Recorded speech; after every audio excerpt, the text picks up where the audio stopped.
We've already seen there's a bit of trash talk going on inside of the lobby. We know that the Bleed Boys are always up for a good little bit of the sort of mental warfare that goes on. And CAG, well, they're no strangers to it either.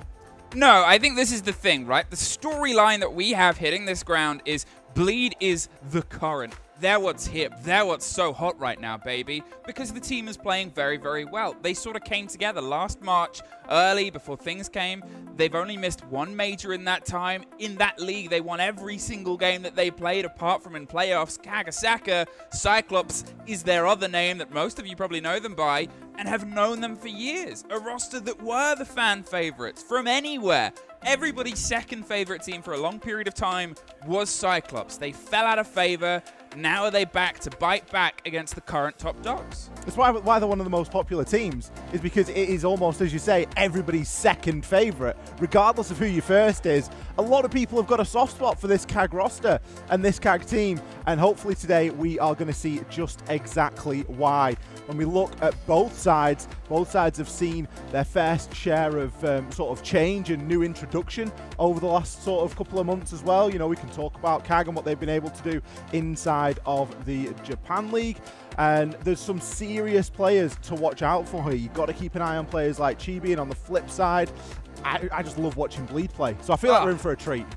I mean, the sort of beauty of these two teams, where they're going to hit heads, well, we'll find out. The first four, Clubhouse, Border, Bank and Chalet, banned. That's kind of a little bit surprising for me. I thought we would find ourselves on Chalet and Club as a possibility. Now, I did think it would be something that would be removed at some point because it's not a big one, but Skyscraper Labs, this bit of a food for thought.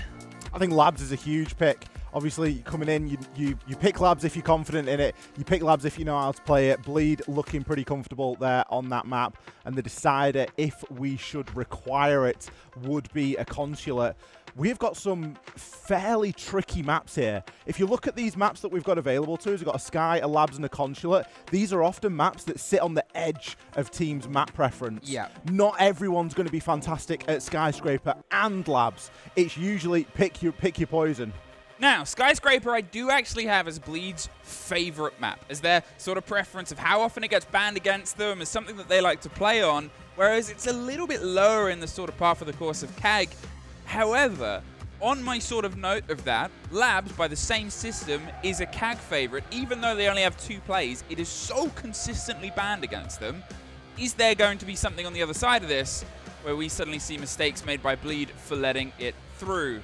Sometimes we see occasions where a team will have an incredible performance on one map, and it's enough to warrant banning that map for the majority of a stage, if not longer. And the reality is, they might not really like it that much. It almost goes into a bit of a bait and switch situation. Something that there will be no bait and switch about today, though, is going to be this ban phase.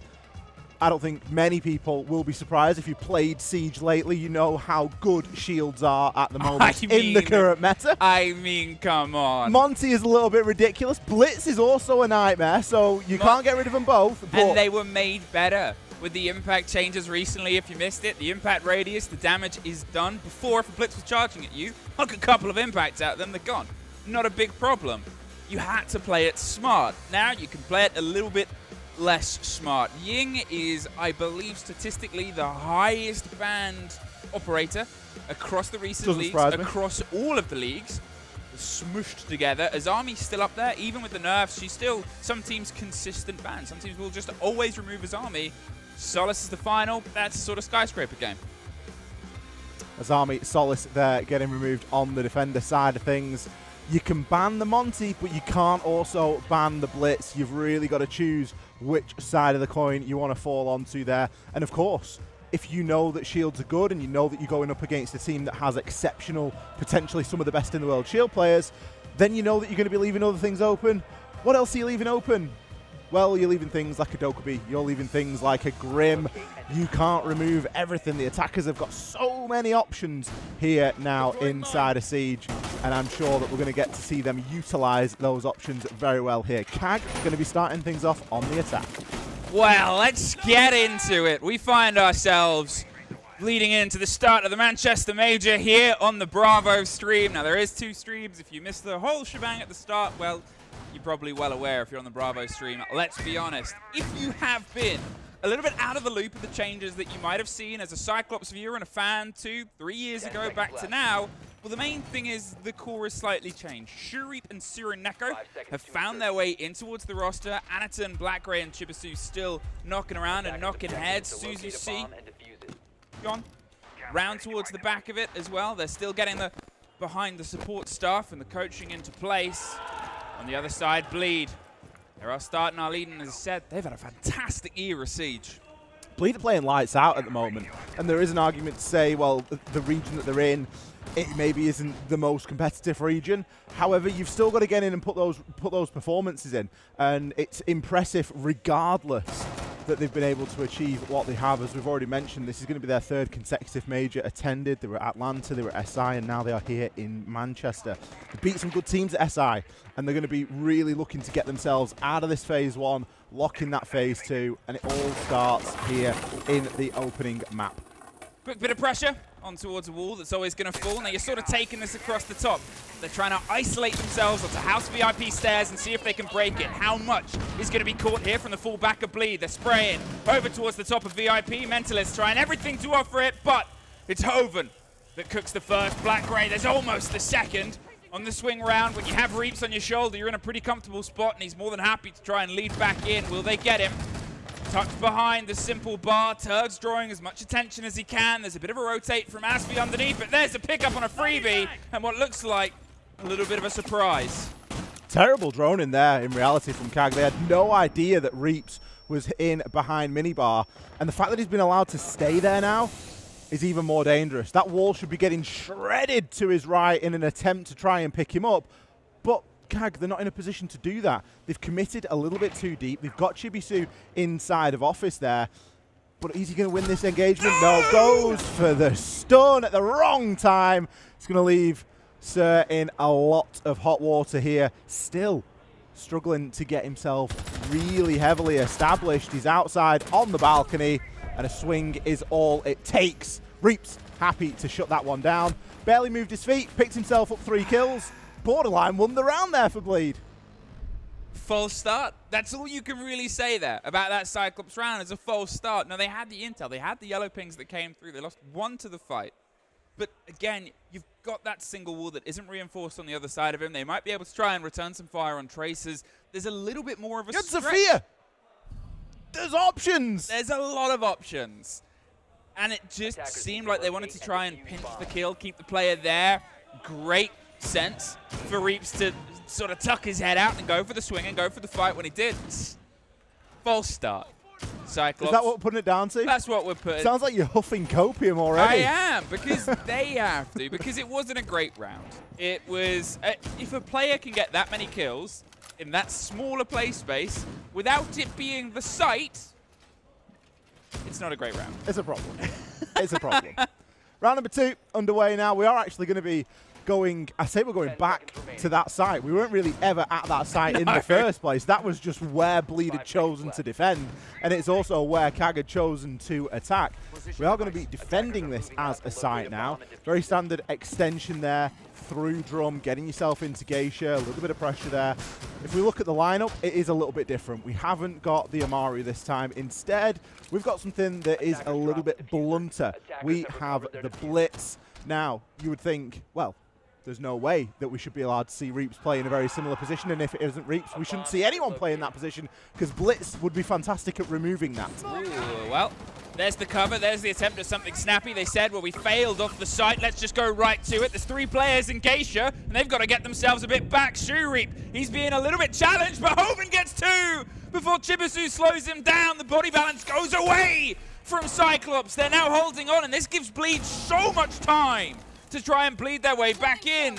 I mean, go a little bit faster here, Chibisu. He doesn't want to go for the plant because he's still some concern around what is covered, what's in control. Anaton has a single door, but all of the pressure is coming around from Shrine side. Reaps drops Chibisu, and a shield drops nothing of value at this moment in time. They wanted to be snappy, and Hoven baked them like a loaf of bread.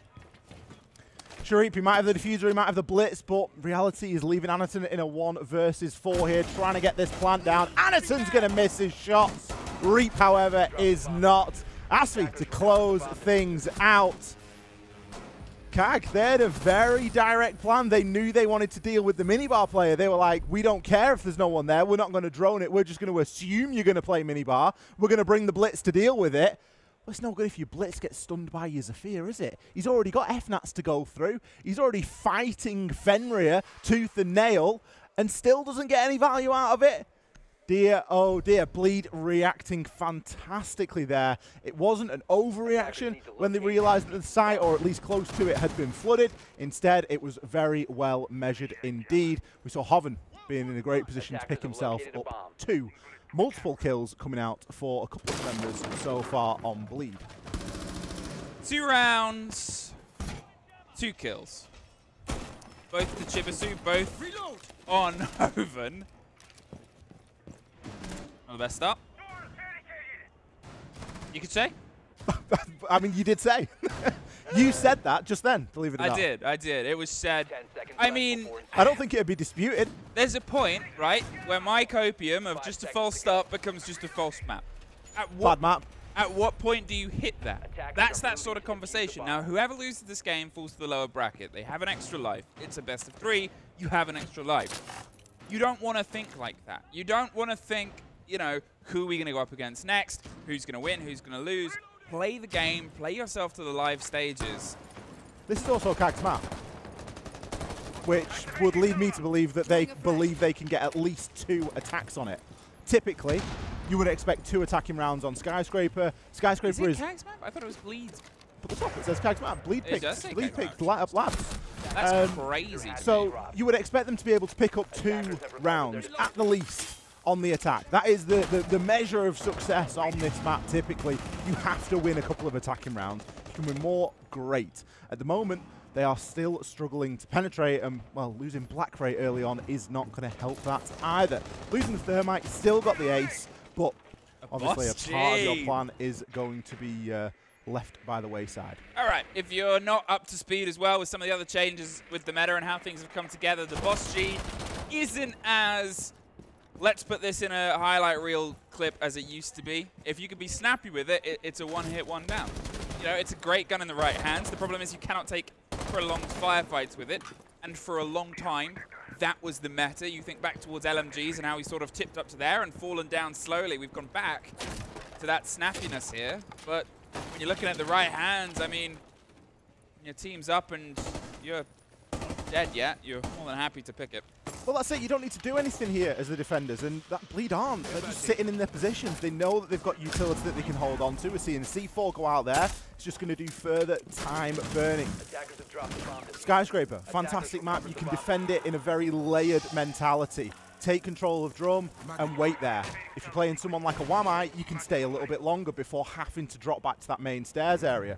All this is doing at the moment is really running the clock down. I mean, there's a minute left. They've still got to get vertical. They're about to find a bit of a firefight here. There's a player entering underneath. They push into the first. The kid's cold. Does he know the second fight that hits Pantry? Reaps gets the connection with one more of the swing round the pocket. Anaton gets in, gets a little bit of control. But it's a 4 versus 2, 3 rounds, and they've only been able to kill the same player from Bleed. Can they find a second name to suffer the fate at the end of a gun? Anaton isn't going to be able to. Down to Sireneko, and he won't find one either. There's 2 Boss G kills there. There's that Boss G I talked about. Turd came into the round without picking a kill up, mainly because Reaps and the rest of the team were doing a lot of the jobs, and he picks 2 up there on the Boss G. It doesn't matter how you get the kill. It just feels a little bit disrespectful. It just feels like you're just playing with it a little bit. Feels like you're on a different level. Tactical timeout now from CAG. Now, this is a great time to take a timeout. I think it's probably the best thing that CAG have done all game is take this timeout after losing 3 rounds. 3 rounds? Because they've seen a full rotation. Likely. There are other sites that we could see Bleed go to, but it's very likely at this point you've seen a full rotation and you can figure yourself out, because as we've said, you need to win a couple of these attacking rounds. You cannot rely on just picking up rounds on the defense here. 3 rounds, 3 kills. Reaps, 3 rounds, 6 kills, no deaths. Haven, 3 rounds, 3 deaths. He's the one that's suffering at the end of this, which is kind of funny, but those aren't the numbers that I actually want to talk about too much. What I want to talk about is the third column, the assists column. Ooh. Nothing has been able to get a back-end connection on the side of CAG. And yeah, 3 rounds, 3 kills, way less opportunity for it. But these engagements that they're finding have been so far clean to them. Every single player of Bleed, apart from Reaps, who is absolutely destroying everything, is finding themselves sort of double down on engagements. You know, Turd, he had 3 sort of assists on the sort of step in, and yeah, you got aided by utility, but they're making sure that there's a support structure. We're seeing them rotate and respond towards everything that CAG is trying to do, whether it was the snappy punch attempt on the second round, or there where they sort of had, you know, you saw Reaps baiting the drum door and pulling back, and they said, no, you're fine holding the close. They're looking at me. They're being me. I will, and that just isn't in place for CAG's play throughout Skyscraper, which is a map made of a bajillion shoeboxes. Bajillion? Bajillion. How many pairs of shoes goes in a bajillion shoeboxes? 2 bajillion. Great answer. We are into round number 4 now. As you mentioned, the trades haven't been happening. We've seen Cyclops playing in a very split-up way. Hopefully, inside of that timeout, they've been able to bring some of that togetherness back into the picture. If we're going to touch on some stats at this time as well, it could be worth mentioning that the opening pick has gone to Bleed, and more specifically to Hoven every single round so far. Of course, teams never like fighting from behind. Some teams are all right at it. Some teams really seem to struggle. And at the moment, Cyclops are on that struggle side. Great castle barricade. Great castle barricade. It obviously plays towards that position, but look at the adaptation they're trying to make here. They lost so many people to a single position that wasn't part of the site. This time, they're trying to cut around the back of it before they start hitting onto that and make Bleed suffer the idea of the pressure that someone can catch them on the rotate round. Mentalist is that long range. This is a very great position that we've seen a player from G2 Blur once back in the day on an SI final turn it round from that very position with a Frost, I believe, behind a shield. So it does get you such a long sight line. They break it with the smoke. They're trying to make some progress. You can see the pressure on towards Geisha window. This is much more controlled here as a team game from CAG. They're building up to a big 3-2-1. It just depends on how quickly this utility can get shifted around. You can already see their FNATs. They're getting reactivated toward that drum and terrace area. We've still got players deep inside of terrace. We've got Hoven. We've got Turd. They're going to be playing nice and far back. Not going to allow that easy crossing from VIP. You can see that stuns are now going to start to come out. But again, the layered nature of this map means that you can drop yourself back. Finally, we break the mold, and Anatom picks up the first kill here onto Mentalist. Look at this. They're circling. They're building. Reaps is trying to find the sliver of the fight underneath, but Chibisu isn't overextending. Reaps sure is. Wants the full taste with the pistol, throws the impact rounds, try and get the finish. He knows how close he was to killing Chibisu, and Chibisu knows it just as much. Blackgrave finds Reaps in the meantime. Better.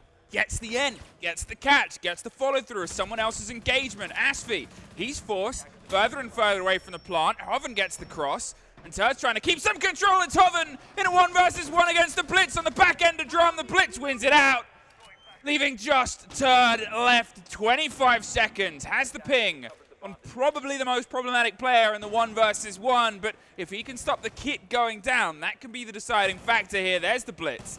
Not revealing anything more than he has to, getting the spray through the side. Turd's under all the pressure, under the sun, and CAG find their round. That's the Blitz effect. That's a kill that Turd picks up 9 times out of 10, but because he knows it's a Blitz, all of a sudden you start panicking because you have to hit that head. You have to take him out.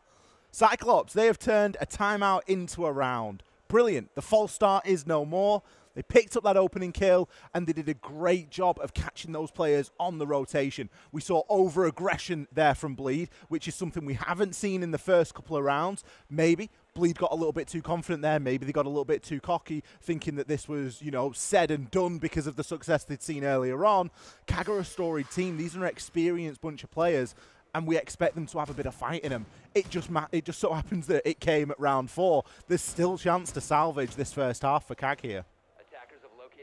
Well, Bleed are going to keep the rotates valid, because to be honest, in their mind, if they win this, well, they might still be able to go back to Geisha and win that anyway.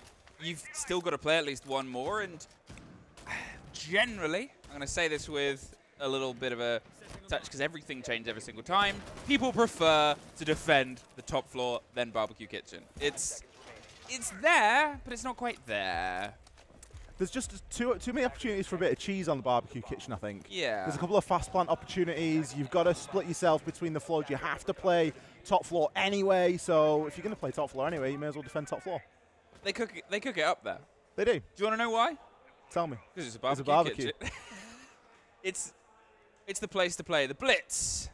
Now, I'm going to give a warning to, I think, every single viewer of this tournament. You're going to see more shields than you've probably ever seen, ever. Ever.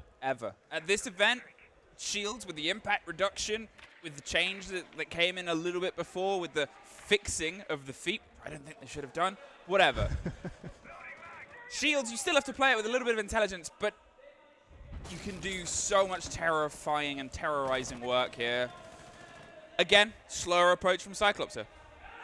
Cyclops, they do well when they go for that slower approach, though, because it gives them opportunity to catch people out and to get themselves in position. It's a little bit more difficult here because it looks like Bleed have consolidated somewhat. Yep. They've not spread themselves too thinly. We can see on the overhead view now, we've got Shuripe. He's going to be approaching through Black Stairs. Reaps is going to be playing in and around Geisha here. Will get spotted out on the drone, but he might have options, and well, we can see he has got options. If he chooses to sit here and play his life with a bit of support here from Asfi, it's not the end of the world.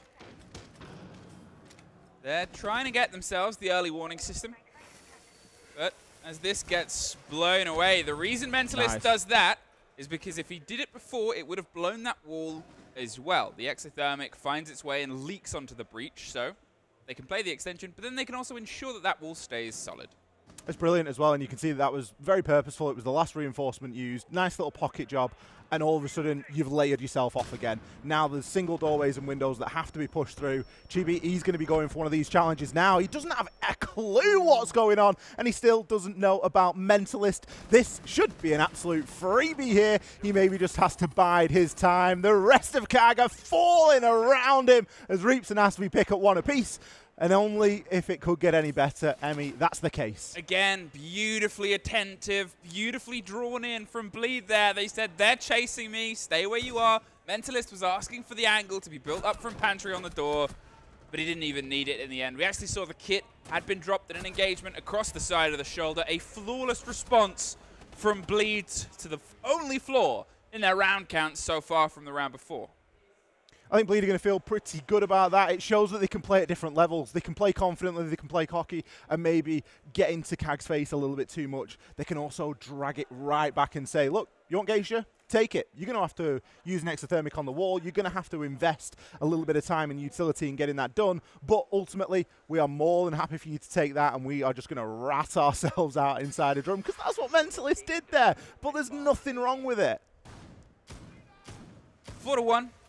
Now, if that gets itself to the 5-1, you can imagine it'll be, you know, it's a defender-sided map, sure, but Sky has got itself in a nice position from some attackers. You have to be able to consistently attack at least one of the sites. It's why a lot of the sites in this meta, the first picks, have fallen away. This is that. This could be that moment where I said there might be preference, but if they've got a game here that CAG can repeat and rinse and run again and again and again, this will be the thread onto it. On the side of Bleed, happy to sort of keep with what they are. Black Grey in the pocket of the shield. Shuri with the quick zip and the kit. Baby, we cooking? I'm not sure I like what we cooking. I really don't like the quick plays on Sky. Yep. I just think it's because there's a billion chew boxes and 2 billion chews.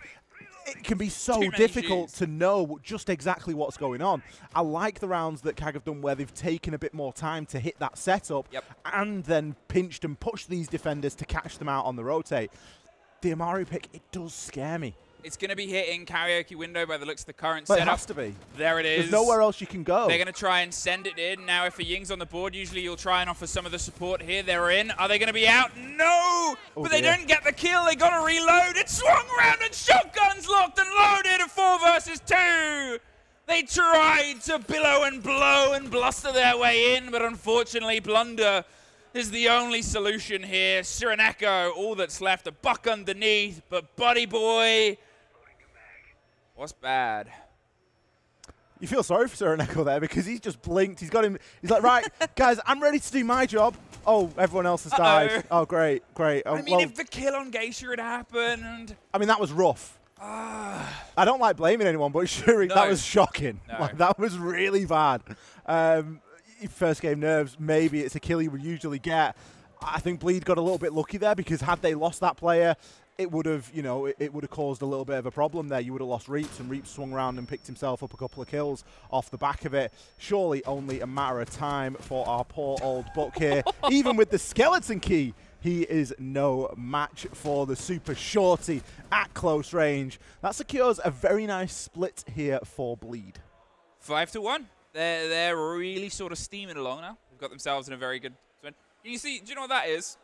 I think it is a beach towel that's got French fries on it. Yeah. Do you want to know why? No, no, probably not. Because I believe under that beach towel is Joel. Oh, the fish? The fish, and it's fish and chips. Nice.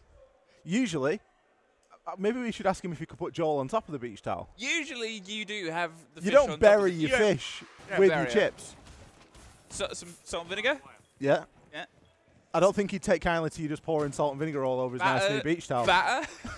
Throw it into the deep fryer. Get some scampi. Ooh, 4. I do hope anyone that is coming over towards the Manchester Major from abroad that might not have experienced the finery that is fish and chips. Fish and chips. There are better things, but there are worse things. There are worse things. That's the official slogan. fish and chips. There's better, but there's worse. 5-1, CAG on their defense. How many do they have to get in a row? A, before they feel more confident, and B, before Bleed. Stop it. Get a timeout. Well, that's the advantage that Bleed have got here. Typically, you would never use your tactical timeout on the defense on Skyscraper. You would wait until you had to. I think Bleed can ride this momentum for a bit. I would expect them to see at least 3 sites before looking to try anything too crazy. Speaking of crazy, we have got a very similar lineup, but the crazy difference is that we have a Deimos this time. Asfi, he is going to be rocking the old Deimos. Ooh, great kill there from Mentalist. Jubisu, no chance there. We do have Pulse Below and C4 inside of the Valkyrie, so there is still potential to try and reclaim a little bit of this site, but the very early advantage there has gone toward Bleed. Now they have the cam, sort of revealing all. They got the pre-place, they got themselves pushed and ready to go, and as I said, we sort of have these sites that you learn how to attack. Now how do they try and build from what is a lot of teams? Second, Hoven's going to see if he can get the stick on the plant. Nobody's stopping him until they suddenly are. Not entirely sure what that was. There might have been a pulse underneath. It was a bit of damage sprayed through. The C4 will get the end of it. They're really trying to do a lot with not a huge amount. They've got the single player pinch. They're pre-firing. There wasn't really much Sereneko could have done. The 3 versus 3 though. The blitz survives. Asfi gets the trade out. It's all down to Anaton. He's under, has the kit, but there is so much time and still a lot of utility, including a Deimos. There's a lot that could go wrong here for Anaton.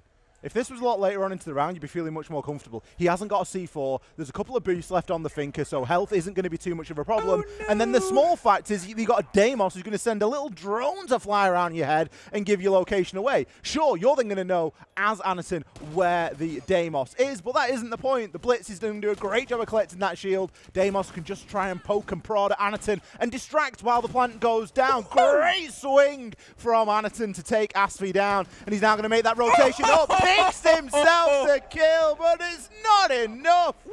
We mentioned the Finker had a couple of stims. They've also got an LMG. Turd, he's going to pick up that final kill and send Bleed racing here toward a map point. I mean, very, very clever. There is one spot in that sort of area you can plant with full safety from a player with a gun underneath, which is hopped up as the Blitz was. They didn't want to risk the Valk, so the Valk knew that they had to take the rotate. To do that, they had to win the fight against the Deimos. Great, they did that. It's Anaton. He has those moments. I've seen that man drop-shotting on several different operators to the point where most of you will know him as a Monty drop-shotter and being the guy that introduced that into the world and the ethos of Siege. Yes, that's him. You have to thank for that. But at this point, when it's 5-1 down, when things have gone away, when you're sort of playing on the back end of it, how do you break the momentum? This has gone so one way, Ollie. I had to double check. Is this really CAG's map? And it is. What is You that? didn't trust me. What is that? I didn't trust them. You didn't trust them? I don't you trust didn't trust anyone. them. You don't trust anyone, do you? No, I'm hard to trust. You know, trust issues. 6-1. 6-1. It's a stomping. First round successful on the attack as well. Okay, it came down to a 1 versus 1. It was a 3 versus 1, and sometimes you've got to break a few eggs to make an omelette. So you give a couple of kills away in an effort to secure that final kill. Things like getting the plant down and putting the pressure on do just exactly that. Bleed weren't to know that there was a Valkyrie camera still in the site, giving information and saying, look, Anaton, you need to swing because they're planting. But this is just how things shake down. Bleed have now got many opportunities to convert this into a map point and to go into their map with a 1-0 advantage here. At this point, CAG obviously trying their best to slow a game down here. The combination of the castle with the Turborao, the man who throws the freezy canisters, it might give you some more time on towards the Geisha wall, but it's really just hoping that they can push that time. You said it before, in the 1 versus 3, you've got a minute 30. That's a lot of time. If you've got a minute, if you've got 30, suddenly it becomes a lot more doable, a lot more believable. They're going to try and put that pressure on towards a map that requires clearance, and clearance is going to come towards the top of Black Stairs. The pressure of Mentalist with the kit outside karaoke window is going to let the team force some of this play space. If they can get rid of anyone that might be underneath and get rid of the player on karaoke and Geisha, they've got themselves a good window to plant. But look at this, Asfi's just gone for a walk. There's no way that Asfi should be allowed to walk in there.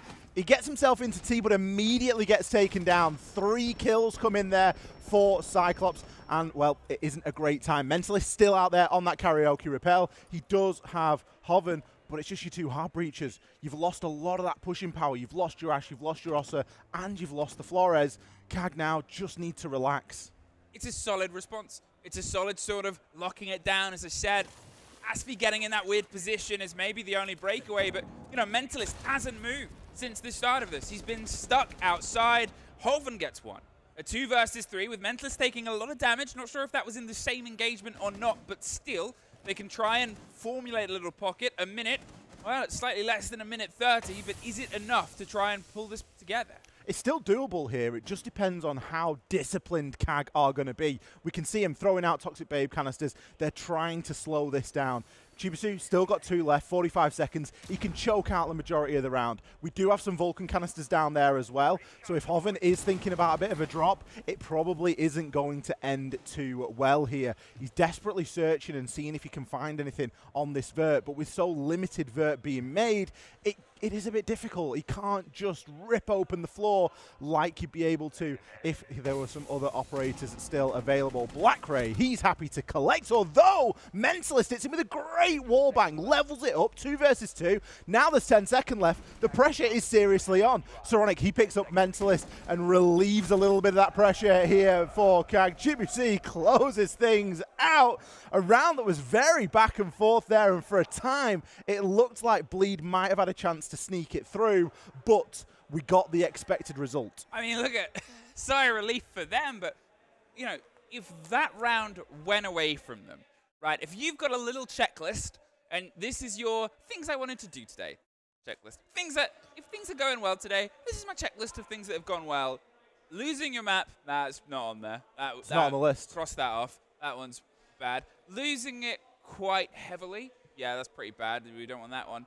Losing when you have a 4-2 advantage on a final round, it's not on the list. It would be over. And that kind of loss, that kind of round going away from them is the kind of round that carries over into map 2. You can sort of sometimes shrug off single map losses. We've seen teams talk about it. We've had, obviously, when we get our brilliant pro players on the analyst desk, they'll say at this point, sometimes you just go, we've got to start thinking about next map. We've got to get into our headspace.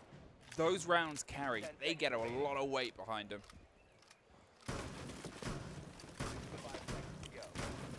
6-2. There's still a mountain to climb. More. It is still not going to be easy at all here. However, Cyclops, they are on the defensive side, so there is potential to chain a couple of rounds together here. I'm glad that Bleed aren't looking to do anything too crazy. We're seeing a very nice well-rounded operator selection here. Mentalist is going to be moving on to the Grim this time. We've sacked off the Ashe in favour of the IQ because there has been a lot of Pulse and Valkyrie play. They've also brought along a book for the ride this time as well.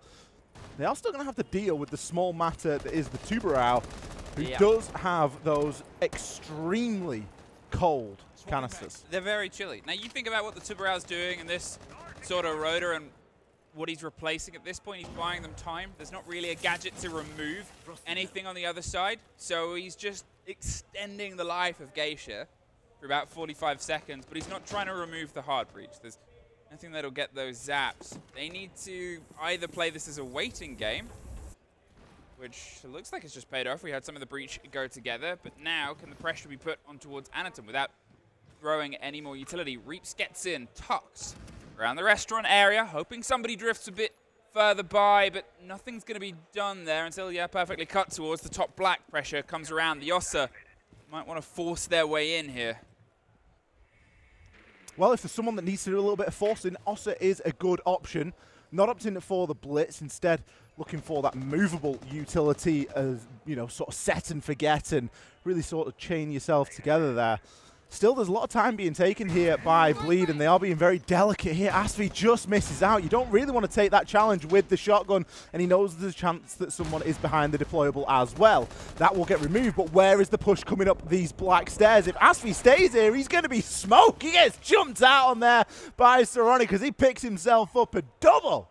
Very, very clever play there. They sort of went, look, they're trying to buy time for a 3-2-1 execute. Let's circle them and cut them off before the pass. Now, Reaps, he doesn't have the pickup pressure. Oven cannot get the follow around. They pre-fire to sort of say, look, we're still watching. Someone else can get him up. We have the man advantage, and we can put the pressure on. 45 seconds. There needs to be someone supporting this. The approach round, holding the close angle, just misses the player, but they don't miss him back.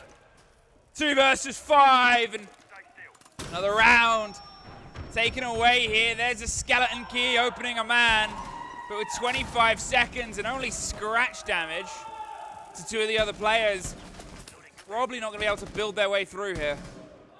It is going to be difficult here. We've got Mentalist and Reaps occupying a similar position. You never really want to be doing that in this occasion. Mentalist playing on these black stairs, picks himself up what is likely at this moment an exit frag as he gets taken down by Chibuc. Now this is a point where I would be expecting to see a little tactical timeout coming in from Bleed because they've seen a good few sites. They've got a little bit of a feel for this, and Cyclops are up for the fight here. Suddenly, they are. Now, it's a defensive side of map. It's not worth sort of breaking down. And here's that other point I talked about before. When will Bleed have their timeout? Because, you know, they're on a 6-1 position. Brilliant. We've seen 2 attempts at attacking that haven't worked. Are they taking a little bit too long? Look at the round where they won, Ollie. They threw themselves in with the Blitz. They caused a lot of chaos, and they built themselves around it.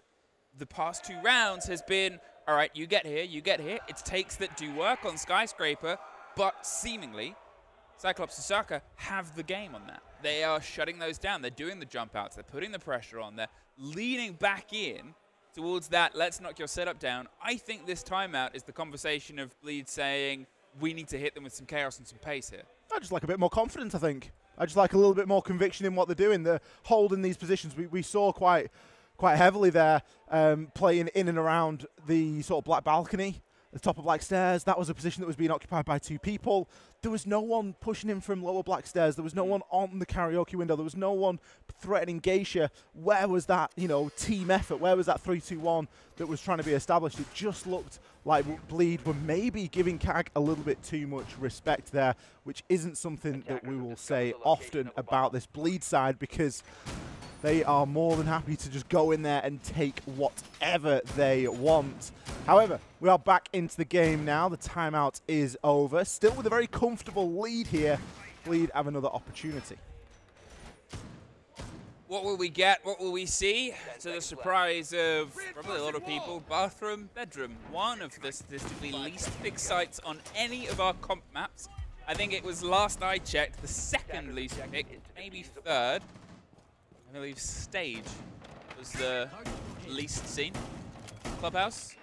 I concur. This is where Fresh is somewhere. Fresh is in the green room. Fresh is in the green room. It's like you've forgotten about... You've forgotten about Super Basement. Toilet. You've forgotten about Toilet Tree. You know, that's classic site. Toilet Weird Tree on Oregon. Shuri trying to find the bite on the first engagement and gets it. Mentalist, where are you looking? The wrong place is the answer. This is where CAG can get dangerous, because if they can just keep applying this, it isn't the crazy CAG of old, right? Yeah. We're not looking for that. But that's a flare of it. That is a little sprinkle, a little taste of what you used to go up against every single round. But now it just happens every now and then. And they're going to save it for a little special occasion, and bang, you've lost Mentalist, you've lost your Zafir. For the longest time, the quote on Cyclops was that they are the only team that can beat Cyclops. And it happened more often than not. And the introduction of Shurip and Cyrenaico, this was the hope that they would get a little bit more sort of static into them. They would get a little bit more of that structure into them. They obviously still have the brains of the operation behind the back, but with Shurip getting Ashby, and with Shibisu, does find the wrong end, but it's still a 3 versus 4. Tad hops in, gets some control so far. To be fair, Reaps and Hoven have had a pretty solid day at putting people in the ground, but with the next engagement going away from them, and it's looking like the gamble of putting pressure onto this side after the break is working quite well.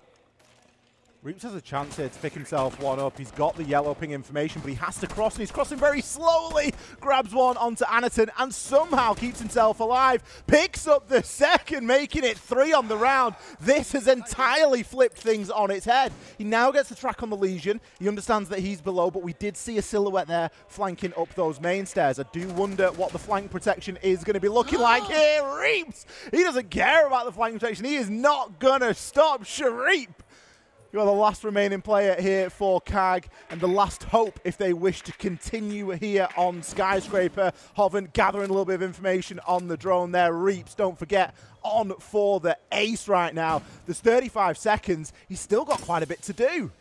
They give some of the game away with the goo mines. They might try and get themselves close to formulating a plan where Shurip steps his way back, but the pre-fire around the corner, he's isolated. There's a hard wall, but there's also Reaps making the distance. He pops up, pops him down.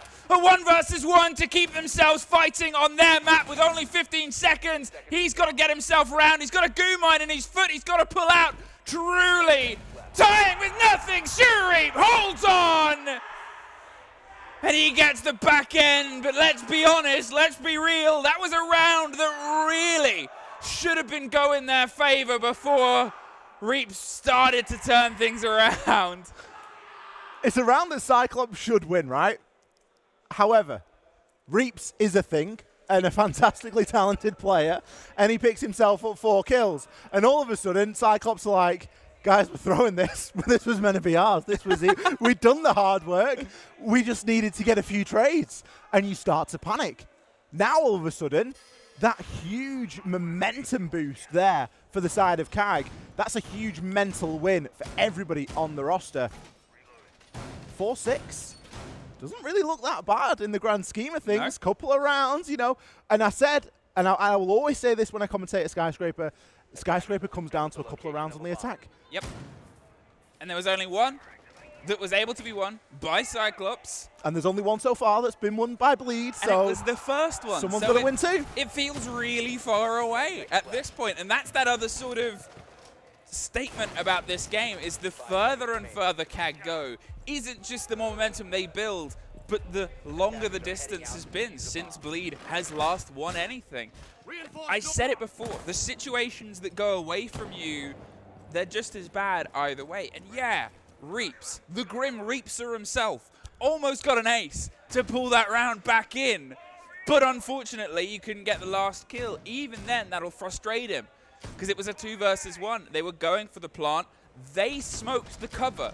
If they hadn't have put that smoke canister down, they wouldn't have been able to rotate. They would have got the kill. That's a moment that will stay with them. Shuri put himself in the worst position there. He just put himself in a box, and then the smoke's there. It's like, oh, great, we can run. But Legion won the round because the Legion mines were devastating. Yep. There was 2 hit on the stairs. There was 1 hit downstairs inside of Laundry. It was the Legion for me that was one of the difference makers there.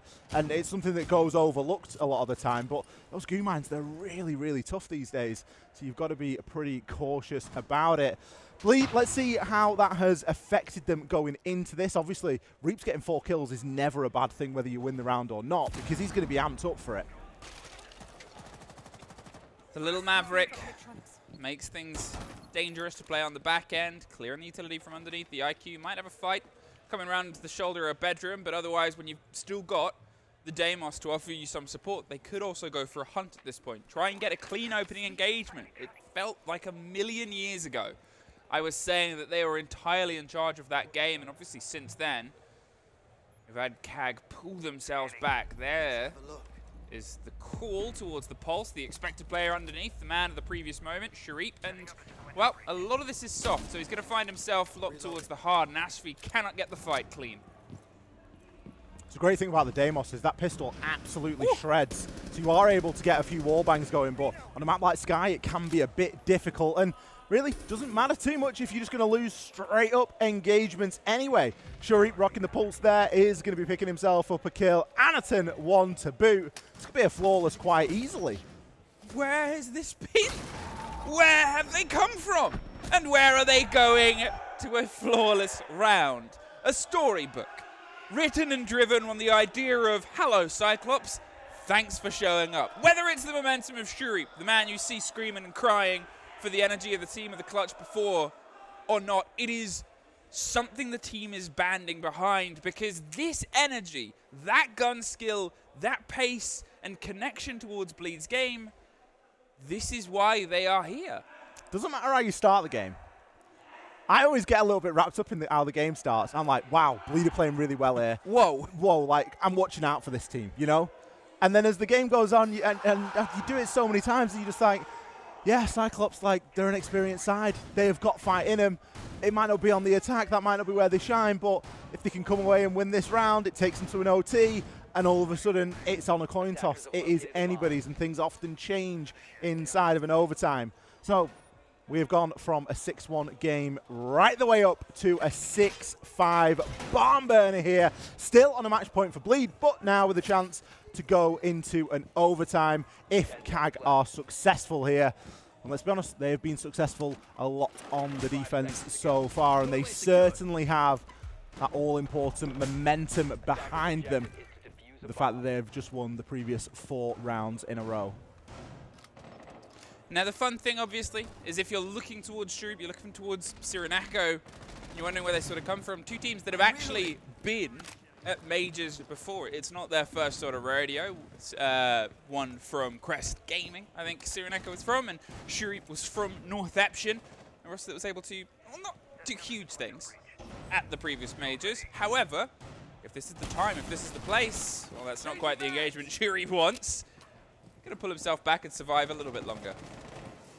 That's why things just get a bit scary. Like, Sharip, you've done a lot of hard work, and you don't need to be going for this, you know, a little bit of a cheese play here. Bleed already a little bit battered and bruised right now.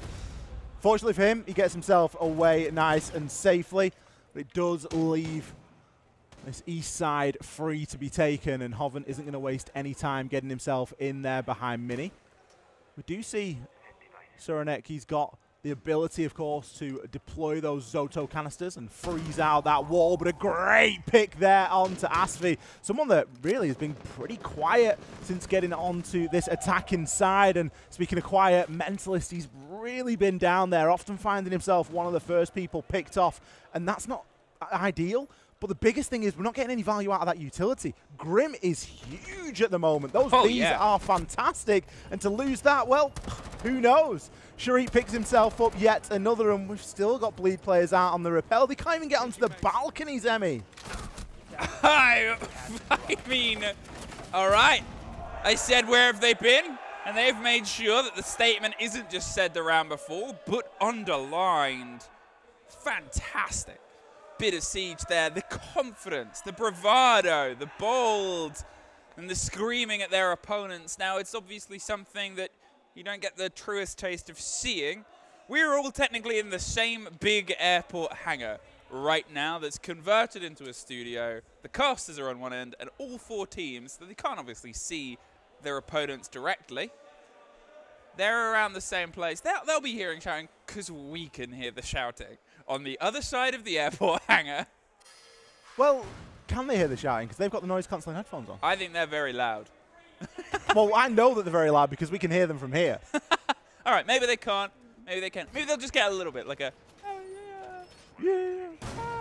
Like someone really small. Yeah, like someone shouting, like Tim. Like Tim. But Tim's very loud. Tim is actually quite Tim is on the other side of a. Tim could be in a bunker, buried underground, and we would still hear. 6-6 overtime. How did we get here, by the way? Because we got here from 6-1. I understand the maths, but the reality of this has been quite shocking. The momentum's flipped and flopped. CAG are now in the ascendancy. The most important thing here, coming into the overtime, is that CAG stay on the defense. Yes. And this is that weird question, because although it's Skyscraper, although we've seen defender-sided metas at International, there's a bit of a drive at the minute, and it's a good defensive map, it really has felt like a turn of two halves in terms of momentum. It's the fight has a bit disappeared from Bleed. They seemed a bit lost compared to where they started. Cyclops on the other side, they were so disjointed in the beginning half of this map. They started to put things together towards the end of it, even though they lost some of the rounds. Regardless of the split here, this is Cyclops' momentum to drive right now. Dokkaebi call comes through and we can hear a lot of flashes, which usually means one thing. Someone's flying in through a window somewhere, and it's Reaps! Picks himself up too. This is more like it from Bleed. Not only have they got an opening kill, but they've tripled down. 5 versus 2 now. Blackray, he's tucked in behind the desk inside of office. That is, of course, the site. Sharip just trying to keep himself out of the range of that death mark there, throwing the Zoto canister down, seeing if he can get himself into a mute jammer, anything possible to try and deter that death mark from giving away his location. Now that is a snappier push that we've just seen demonstrated by Bleed. We think about all the previous rounds, and it took a lot of time weighing things up before they made it. 4 players threw themselves in towards the other half of the top of this map, and they have found execution. The smoke, led by Mentalist on the glass, trying to just eke his way in to a fight round the side. There's a bit of a breach, but they've got time to play with and cook with at this point because of how quick they were. They didn't allow the rotates. Blackray gets the snap, doesn't have time to pull the pin on the C4. Shuri might suffer next, but he's able to suddenly find the fight round the back end of Trophy. Has the pings on the far range. The C4 fishing gets half a Hoven, but not the full bake. Sharip's able to find his third for the round, and Mentalist, he's knocked out as well! And I said it! It's not just that they're on the defense, they have the momentum and they've got the energy, and Ollie, they've got themselves map point. They have found themselves a map point here despite being 1-6 down only 15-20 minutes ago. A fantastic performance here for Cyclops. I mean, let's just put it into a bit of context. It's day one. It's match one. It's map one. It's very early days here at the Manchester Major. But the energy that Cyclops are bringing is fantastic to see. Bleed on the flip side, those guys look battered, bruised, defeated. They just look like they want to go GG next, get us into labs, because this has not been the map that they expected it to be. I can't believe we're here from where we were.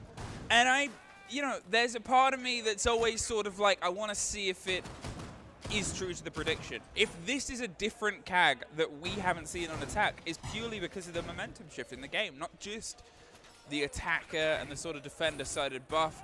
Bleed do get some energy behind them. They do get the sort of statement of we're on our defense now, but I mean, that was what, a 4 versus 2 that just went away from them. They just didn't do anything. One body after one body. They were relying too heavily on the death mark, and Asfi did a great job of, well, yeah, did he do a great job? He was able to track a couple of people. I guess it's almost a universal at that point. It's a button press. But the problem was the death mark kept failing because of the mute jammers, because of all the utility that Cyclops had set up. So they were never able to gain that info. And I think they maybe just got a bit tunnel visioned. What would you have done 12 months ago in that position? You don't have Deimos. You'd have got drones out. You'd have got information. You'd have pushed and found kills. You don't have to use the Deimos just because it's there. Yep.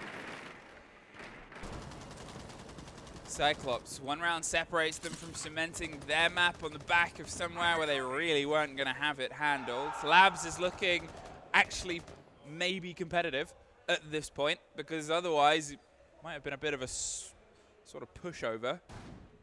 The first bit of pressure is going to be on towards Reaps. You worry that they might try and overcook things a little bit, the same way that we've just sort of said Bleed are doing it. Because they're a team that when they can explode, it works very, very well. But when Reaps is still on the board, putting up the numbers that he is, you want to make sure he isn't the first engagement. There's a lot of people that are putting good numbers up on both sides. I think Bleed's had his moment in the sun with his quad K, and obviously he's on 17 kills, 8 deaths, so he's doing great. Shuri on the flip side, looking over at Cyclops, 16-7. Anaton, he's going evens, 10-10. It's not setting the world on fire, but there are performances there. I think the way that Bleed were able to win some of the rounds early on was maybe the difference. We got some more favourable KDs over there, but in reality, it's been a very, very close map one. I don't think we could have asked for much more going into it. And Cyclops have still got a chance to just snatch it away from Bleed right here, right now. They haven't been able to get a body out of it. They have got some ground, but it's 2 minutes. And now they're putting their boots inside the other side of the map itself. They still have to do that massive middle pass. You're looking at Dragon, Shrine, Terrace. All of this area is the choke point. And it's still technically in Bleed's control. So without them being able to force out Hoven, who's happy to sort of dibble and dabble and dance behind the dragon statue, they're just throwing utility at sort of nothing now. And without it, well, where do you execute? There's a rotate going towards the bottom of the brown main stairs. There's a bit of pressure that's coming into Anaton's favor. I said they didn't want him to be the first fight, but they're happy for it. Asfi and Hoven, they're able to get 2 back themselves. Shuri keeps trying to push, but keeps finding Fenrir. Asfi can play himself here inside a Geisha, who's got a good line of sight onto those main stairs. 3 versus 3 as Mentalist. He too shall fall. Hoven still has that position to play, but over aggression from Asfi. Why is he getting caught out there? Surenek there doing a great job to pick him out. Hoven, he has to try and keep himself alive. He's at the top of these black stairs now. He's got Turd underneath, now starting to feel the pressure as well, and we can hear and see those firebolts coming through. A plant is going to have to go down now. I mean, that's the point. Where's the kitten? Where's it going? They're trying to break their way onto Geisha, but the back line is perfectly placed here. Hoven gets the drop on the player. They don't have time! Oh, as close as you like. The one player in the one position gets Bleed. The one lifeline they can clutch onto. But look at the expression. To them, it's still a stress. It's still a fight that they are not on the good side of. I can't believe you've kept us in Sky for one more round. That's what people are thinking. They're thinking that. They're like, Hoven, why did you keep us on Sky? We're getting battered here by CAG. We wanted a break. We were just going to go GG next. I love Hoven's energy there and the fact that he was like, I can't take a gunfight. I can't risk losing it. I'm going to rip the barricade down and try and get myself outside and just stay alive because I know he's not going to be able to get me. 7-7, overtime match point, maximum overtime here for map 1 in this best of 3. If you would have asked me at 5-1, would you have said no? Even 6-1, I probably would have said no. I mean, the game has gotten to this point as well, even just that round. And if that round happened under different circumstances, you might frame it a bit differently. You probably would. And yet, Max OT on the opening map of the beef stream at the Manchester Major between, let's be honest, 2 teams that I think people want to see at live. Whether they expect to see them or not is a different question. But I think a lot of people want to see these. Crowd favourites. Yeah. We mentioned about CAG. There are a lot of people's second favourite team. Bleed did a lot of that picking up as well in some of the events that CAG haven't attended. Bleed gained a lot of fans there that just, okay, you might have your main team or you might have a couple of teams that you like watching, but also, you know what, I kind of like Bleed as well. They've got a lot of pull factor in that way. They've got Joel the Fish. It's exciting. Well, Asfi finds a fight, and he's able to lock down control of the top of the black stairs itself. He takes a lot of damage, but he deals even more. The smoke gone is a big first bite. Chibisu playing with the Mute Jammer in pocket might be to go against the Deimos if he can try and get the deploy at the right time on all the soft floor itself, or even on a teammate, you can work with it. That C4, very clever retreat from the Blitz, but Mentalist, as long as he's sitting on this window, he is the attempt to cover and support Plant. They're still running the maths on where they think it can go down safely, though. There's not a lot of safe areas here. They still need to do a little bit more work. They're going to collect that diffuser. Hoven is going to pick that up. I say there's not a lot of safe places. Look inside of Karaoke right now. We've got Mentalist out on the rappel. There's still a little bit of presence that you need to deal with inside of Geisha in the rotate. Anaton, he's going to be hanging around there. And there's a lot of the floor that's been ripped open inside of Karaoke as well. So very easily, you could find yourself in a position where you can get shot from below. No C4s in pocket, though, so it will make things a tad bit easier here. The Lion scan is usually a good indicator of a push, and, well, with the Bees going out there as well, you can be pretty safely assured that something is happening right now. Asfi, he's got himself to the top of those black stairs, and he's just waiting for his teammate to collect a few on the cross. Hoven with the LMG, holding a nice skinny angle there, might find himself two here, but no, gets burned by Suraneko. 4 versus 3, but he's reloading in the middle of a window. It doesn't really matter. Everything else is exploding inside the site. Anaton, the man who I said once upon a time defied shields, gets defied by one and Bleed. Let's be honest, only just, but it's their first map to take, their opponents to take it from them. However, it is a tale, it's a best of 3, a tale that's told as old as time. Will this be a bit of a quick one on Labs, or are there lessons learned that can be delivered for both teams here, Ollie? I think Bleed are going to breathe a sigh of relief there. That's, in my opinion, the result we should have seen right at the start. It just took a heck of a long time for us to get there. Cyclops, they were late to the party, and sometimes when you're late, you miss out on the best seats, and you can get caught short. In an ideal world for Bleed, they would have taken that game and they would have made it a lot simpler. Not gone through as many rounds, but they've got it over the line now, and that's the main thing. It's the main thing. It's the main sort of setup, and you know, from this point, the conversations of Bleed, you still have to intrinsically have them and go, look, that wasn't our best. And there was a lot that they can sort of take from there, because regardless of where you are right now, there's 3 phases that you've got to play your way through. There's 3 sort of whole ideas that you've got to go against, including teams that, let's be honest, will probably be tougher than your first phase teams. I didn't realize that the players were literally going to be walking right there. Yeah, they just walked right past us. That's going to be, I mean, they maybe won't understand exactly what we're saying. We might speak a little bit too quickly, but when we get some EU teams near or some NA teams, maybe they will. We have some map stats to show off just exactly how close that game was, and boy, oh boy, look at those chunks of rounds being won there. 3 rounds off the bat for Bleed, tactical timeout, then we see Cyclops coming in with a little bit of a resurgence. It wasn't for long, another 3 rounds for Bleed, but then bosh, bosh, bosh. Cyclops picking up those 6 rounds in a row. Yeah, I mean, you obviously sort of look at the spread of this and you see the fact that Reaps had such a huge game. Asfi, Hoven, both, again, Hoven's entry statistic, he kept on being on the positive side of it and really delivering. Mentalist and Turd not quite getting themselves into the pace, whereas Cyclops had a little bit more. If these sort of genre of stats of the missing link is currently on Bleed, you go to maps that Bleed are less comfortable on, that doesn't get as easily covered, that turns into a Cyclops map, that turns into a problem for Bleed. So those 2 players, I think, we need to kind of keep our eyes on those 2. Speaking of more maps, we are going to cut to a short break. After that, we will be back with map 2, which will be Night Haven Labs. Don't go anywhere.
Hello, everybody, and welcome back to the B stream. Myself, XR Troika, and Emmy Fluke here are joined, and we are ready to get into map number 2 here today. We have got Bleed, we have got CAG, and we have just had the most unnecessary start to Phase 1, Day 1, Map 1 I have ever seen. It was an unnecessary overtime. It was a map that went to 5-1, then it went to 6-1, and you're like, Bleed, have this. And then it went to 6-6, and you went, what's happened? Then it went to 7-6 against them, and you're just like, okay, fair enough. Fair enough. Well done, CAG. But then Bleed still won it. Bleed still won it. 8-7 was where we kicked off on Skyscraper. So if you did miss it, make sure you stick around, because I've got a feeling that Labs is going to be very much the same. Now, something that is very weird about this fixture, and we were just talking about off camera, is that both of these teams have chosen their opponent's #1 preference map as their map choice. For example, Skyscraper was picked by Cyclops. Skyscraper is, statistically, Bleed's #1 preference map.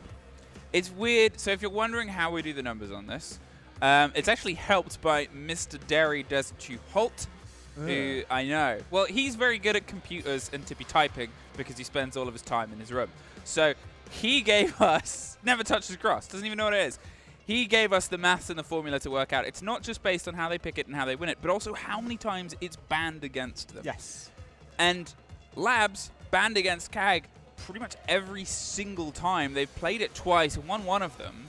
But you're right, statistically, because of the way the numbers are run, it's their best or their favorite map, not their best. But from that, it does get a little bit weird, because Labs might not be a very popular map in that region, so therefore it makes it look like it's a #1 preference map, when in reality it isn't. We're giving you a little bit of a behind the scenes there. It's maybe a tad unnecessary, but the top line and the thing to take home is that these maps aren't necessarily highly preferred by the teams that it seems like picked them. Moving on into the bans, something that is going to differ straight away here is the banning strategy. Deimos this time has been removed by Bleed, as opposed to a classic Monty ban, which we were kind of expecting to get brought out against CAG fairly often here. Something else that snuck its way into that ban phase is the Two-Brow. We saw a lot of Two-Brow played in the previous map of Skyscraper, and that's something that Bleed don't want to have to deal with here on Labs. The weird sort of thing is, the way that they were playing Two-Brow would differ onto this map itself. You're looking at the sort of basement hold, you're looking at maybe IT holding onto that breach as well. You would play it against with an electric. You would Kaid, you would bandit, you would try and remove the pieces.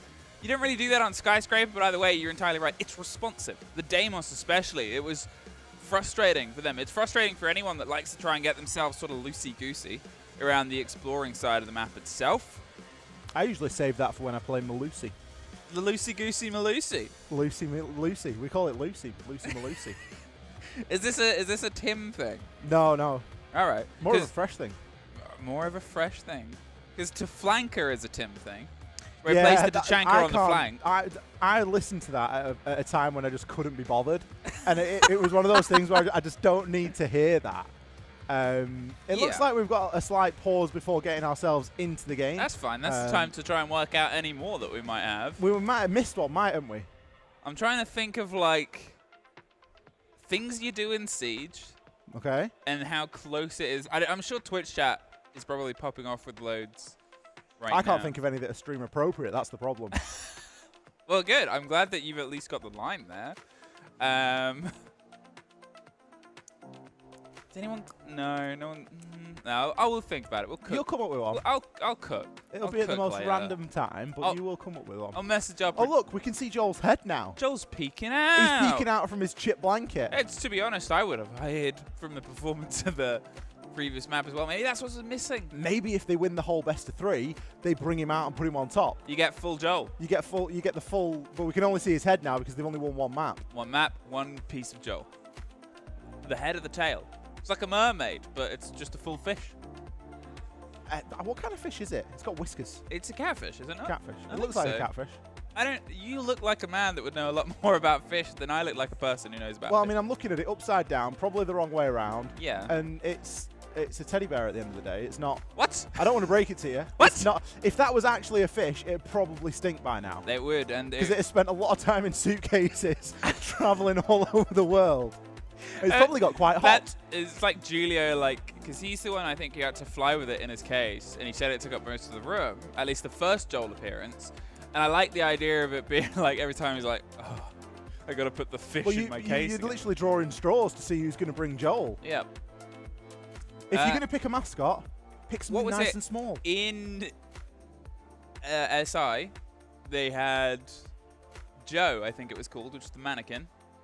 Joe the mannequin. Oh yeah, well they just started collecting things, didn't they? Joe hasn't made it because understandably, yay Joel! Understandably, it's quite hard to fly a mannequin around. You'd probably have to buy a seat for that. A stuffed, not real fish. What?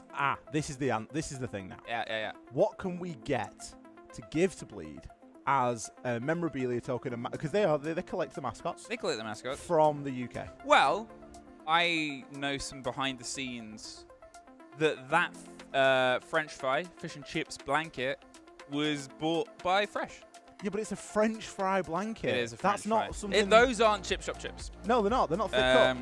They wouldn't know that. That's fair. They're not... I feel like we should clap every time. It's like, you know when like arenas have like the cam and it will cut to people, they go boo, and then they go yay, when it's just like goes back to the same thing. Not that I want to boo the players, but it's that energy. So you want to clap every time it goes every single time it cuts to a close-up of Joel, it's like yay! And then it cuts away. If anyone's wondering the story behind Joel and why it was picked up in Atlanta. I think it was bought from a sort of an outdoors shop in Atlanta, and it just became a thing. I don't think it was just an outdoor shop. I think it was a Bass Pro shop. A Bass Pro shop. Which is like a huge deal. Yeah. We weren't in Atlanta, but I heard it was a huge deal. I heard it was a big deal. Hey! I like how it's also because I mean, brilliant. Kudos for the producers to get this delivered. But I love that it gets more and more like grainy and like. Well, we're getting further zoomed in. Yeah. 10 more likes and it'll get zoomed in a little bit more. It's becoming horrifying. Every 10 likes, we increase by 10%. Joel gets bigger and bigger. Right. What else is getting bigger? Our excitement, Ollie, as we find our way hurtling back towards the map. Everything is resolved. You see the players getting prepped. Will we get a little bit more of an early back and forth this time? I hope that we don't see as one-sided a game as we saw last time. It's weird to call a max overtime game one-sided, but it was because all the rounds were won, in essence, back-to-back-to-back. So I'd like a little bit more back and forth here, and I think we're probably going to get it. Labs, it's very different to Skyscraper. Some things, there are parallels to draw. It can be good for defenders. However, there are also a lot of good opportunities for the attackers here, and especially with the bans that we've got rocking here.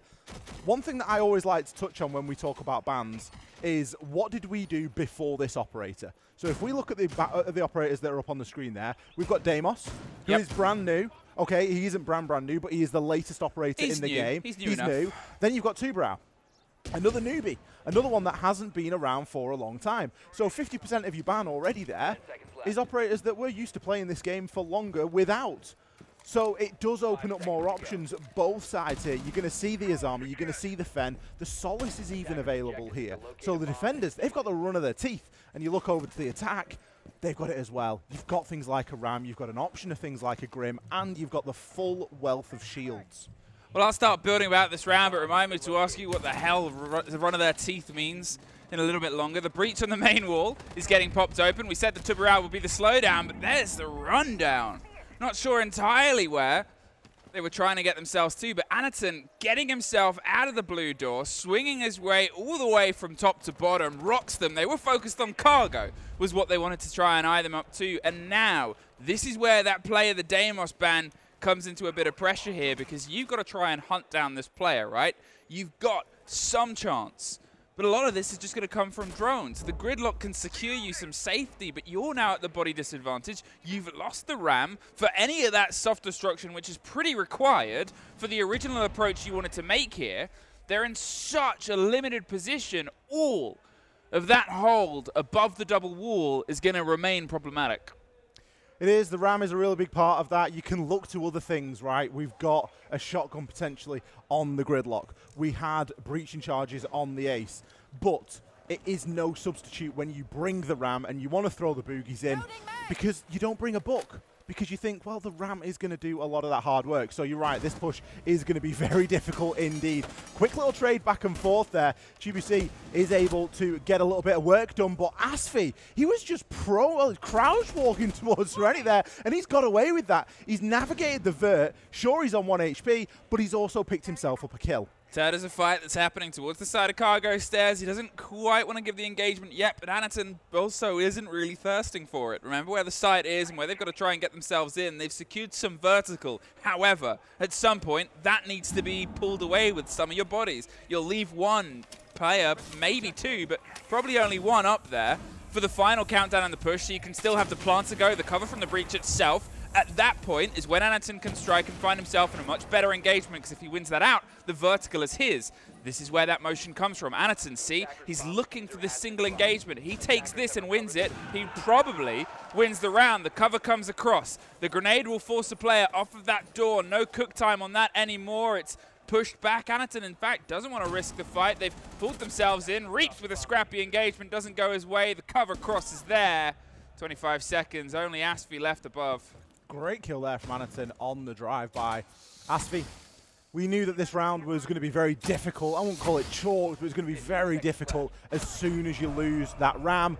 GBC comes in there to pick up that final kill. If you're going to leave the Azami, you need to bring something to deal with it. Is that a Flores? Is it a DMR? What is your plan for those Azami keepers? Because they need dealing with as well. There was a couple of things there that you could look at and you could go, Bleed, I think you could maybe do a little bit better. Already we're seeing the Flores brought here for round number 2. Of course, it isn't going to be the same site, but the premise remains. What was it you said about teeth? I think that's just something that I say because I had a look and I can't see it, but it was something that my granny used to say. Yeah. I don't know. We can bring it back. I say bring it back. We can create it. Well, it's created. It's created. We'll ask Tim about it later because, you know. Tim will know. Tim will know.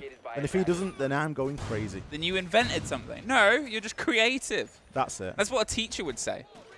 It's That's like what a good teacher would on like say. parents' evening, it's like, Ollie's very creative.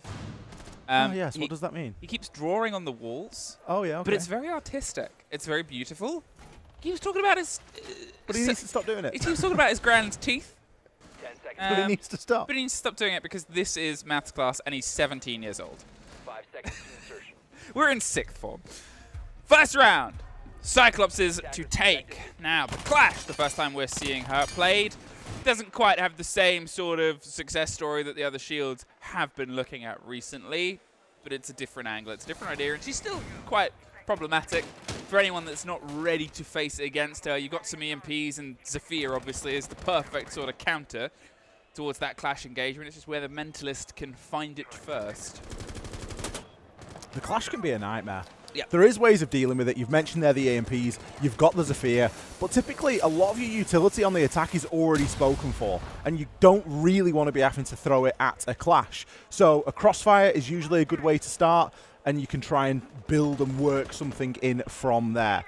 However, the Clash and the very nature of it means that if you get the breach open, they can just plant themselves right in front of it and go, great, I'm now just going to give out all this information, and you can't really push to me because I'm just going to zap you to bits. Now they've got IT open. First of all, the Clash is just going to hang around top blue as Connector gets breached next as the follow through. It is reinforced and locked off with a bit of the soft to buy themselves some time. Shurip dancing on the doors of Electric to make sure he can put the pressure on whilst the window is still soft. But at some point, they're going to have to try and angle towards the push itself. They've got Rafters control. They've got the wall open. They've got Mentalist going to try and find the fight with maybe the Clash on the back end of top blue. But who is going to get this first snappy engagement? Because it's still a very dangerous crossing to make. Something that you also have to be mindful of, if they're bringing a Clash, you really can't afford to waste time. You need to be working in this round a little bit quicker than they are. We're already well into the second half of the round here. The Clash has been disrupted there, but it isn't enough to cause too much of a problem. Hoven, he's in a position to try and do something about that, but immediately a Kiba barrier greets him. Blackray, he will be the first player to fall, but a brilliant cross there. It's Turt that's credited with the kill, but Bleed have set up a great little 3-2-1 here. I mean, a bit of a surprise strike there, and you can see Anaton. I think they didn't quite know where the Clash was, what the Clash was doing. The stun hit them, and Keeping One is probably thankful. There's the pressure onto Chibisu. He's going to get caught out as he tries to roll the impact turd. Right time, right place, right reaps, right shoe reap. But now, with 3 bodies remaining, they're all around him. I said they only had a single target before. They're sort of lining up for the next. He pops up on the reload, gets the drop. He's just fishing for heads and bodies, baiting for the energy. He's up and down, but he's Hoven to get the final shot. Risky biscuits. I would have lost it. Absolutely lost it if we'd have seen that happen again. Punched through the wall. We saw it on Skyscraper. We don't need to be seeing it here again. Sharif, you're nuts. But even that was a step too far. I mean, the going up and down, this sort of like, it's like, you know those machines where it's whack-a-mole. Whack-a-mole. Yeah. I was going to say gopher, but that the same? A gopher? I don't know. As a mole? It's not a catfish. It isn't. Sharif doing a great job of battling there, but it wasn't enough. And I think the reason that it wasn't enough was because Bleed had set up a very good execute. They had good pressure coming in from all sides. They had a player coming through Electric. They had a player coming from IT. They had Turd doing great work below. He got a kill on the Vert, and then he went to the bottom of Fish Stairs, walked up, immediately picks himself up a kill, helping his team there because they just lost a man there. So there was great gap filling there from Bleed. And I think they did a lot of work, even though it looked fairly straightforward. Obviously, where they fell was right at the end, picking up that final player. And better teams inside of the major will punish them if they continue to do that. We've already seen it happen twice. This lineup from CAG, it's a lineup. Oh dear. It's a lineup. Both French ACOGs trying to get themselves an early fight. Sharif, I'm assuming, has the Boss G in his pockets as well. No, actually doesn't. The K1A. Instead, I mean, you've got at least the structure that comes from Cyrenaica and Chibisu. This is a very small site. It's a very thin site. There's a little bit of vertical, and then there's the hop-in that you can get control. It's awkward to go for the retake. It's still a bit back and forth based on the team, based on the region of whether teams like to bring it for their third because of how the pressure can be stolen so swiftly and how hard it is to offer support when it does get taken. In comparison to the other side, here is at least the start of the pressure. The hatch is always going to get dropped regardless of whether it gets reinforced. Cyrenaica wants to fish with a C4. That drone should get, there it is, the read on the player. Are they just going to try and send the fight? Do they think they're sharper than Cyrenaica? What is going to be the take here? Potentially could be sharper. Firebolt. Fire goes down if you drop it. That's what they're going to try and do. Hit it on the side. It'll all drop down and rain. Force the player to rotate. And maybe they can get him from the window. Something that I worry about with CAG's setup is the lack of utility. They've not got a lot of information. They've not got anything to catch. They've got some denial in the C4 and the mute jammers, but realistically, they've not got a great deal. The information is something that they're really going to lack here because they won't know when to hit that flank. Cyrenaica, he's going to get stunned out here, full white flashed. And instead of dropping there, we're going to see a player hop over onto the balcony. Sure, he'll be successful. The fire does drop, and Fluka's got their hands in the air right now because they correctly called it. But still, he remains. Great pick from Hoven. Forces Cyrenaica into the corner there and knows he can pre-fire the angle. The one thing that I called that didn't quite come together was Reaps did go to the kitchen window to catch it, but then got shot in the face by somebody who was ready to offer some support, so they tried to stick in the environment. There's at least still the engagement, but with 50 seconds left, as I said, some of this starts to happen very swiftly with how thin it is between being outside and being in a position to plant. The smoke covers the corridor on the rotate, but there's Chibisu lining up, can't get both, it's traded back and forth, locked in, but he's behind you. 1 versus 1. Out of absolutely everything, nothing is pretty much left, but it's Turd. The Buck with a little bit of pocket utility to drive himself on those flashes, and Anaton, a great gun and a great gunner behind it to try and just get that first foot, that first engagement, that first alleyway, because there's only 20 seconds left, and that time you're not going to be able to really get the kit and hold F. He wants to fight. So Anaton's put himself on the other side of it. He expects the fight, and he's making sure that when it comes towards him, he at least has a little bit more wiggle room. The flashes come around the corner. It's not being given to him. That one will pocket itself. He's on the other side, but Anaton, oh, he's just able to flirt with danger and fall back. That's one of those that if you lose that as Anaton, that's unforgivable. Get yourself up the stairs, play the Vert. There was Vert upstairs inside a meeting which looked down onto the diffuser, and that's what I thought he was going to do a little bit earlier. I think that may have been the plan if we hadn't seen the push come through as aggressively there from the book, he maybe rotates upstairs, because it comes back to, whilst the lineup from CAG was okay and it got them the round win, they didn't have any information. So if that diffuser does get picked up, the plant does start going down, you're left at a little bit of a loss as to where that's happening. You had one bulletproof, and you know, the chance of that looking in the right direction, a little bit slim. But a good round there for CAG nonetheless. They did get it over the line, and they can take us back downstairs. The first round that's ended in time between the two teams as well. Otherwise, it's been pretty consistently bloodshed. It's very sudden, and you wonder if Bleed maybe just underestimated the angles that were inside. As I said, it's awkward. As soon as the site control falls out, very tough. Try and pull it back into your favor. Now, last time we were here, this player in this position got a cheeky kill. Will they try and respect the hunt a little bit more, or go back to plan A? Seems like plan A is on the cards as they swap back to the gridlock, back to the IQ, and maybe try and get some more survival going. Just got to keep Hoven alive, haven't they? Yeah. The Ram has almost been a bit of a cursed operator so far from Bleed. Every single time that Ram's been brought, it's been first-blooded, regardless of who's playing it. I think Reap played it a couple of rounds ago. We've got Hoven, he played it in round 1. So just try and keep the Ram alive a little bit. Set those drones up, get a little bit of info going, and, you know, essentially have a backup plan if it doesn't go well. They haven't brought the backup plan this time. They do have a couple of breaching charges, but if you bring in the Ram, you need to use it, and hopefully they will get themselves into a position to do just exactly that. It looks like they're going for a bit of a wider sweep right now. You can see them opening IT wall. They're trying to put a bit of pressure in onto Garage. Shuri will need to be cautious there, as he is going to be hanging around, but cautious. Obviously not cautious enough. Not cautious enough for Mentalist there. And a great pick onto Anaton. Some fantastic information. And Mentalist, he had moments on Sky where he couldn't put a foot right. Now he can't put a foot wrong. It was the thing I said at the end of the map, is there were still great performances, but Turd and Mentalist were the two that were behind the pace. That's just statistics, unfortunately. They were aware of that, and they had the conversation about it just as much as we pointed it out. They will know all of this.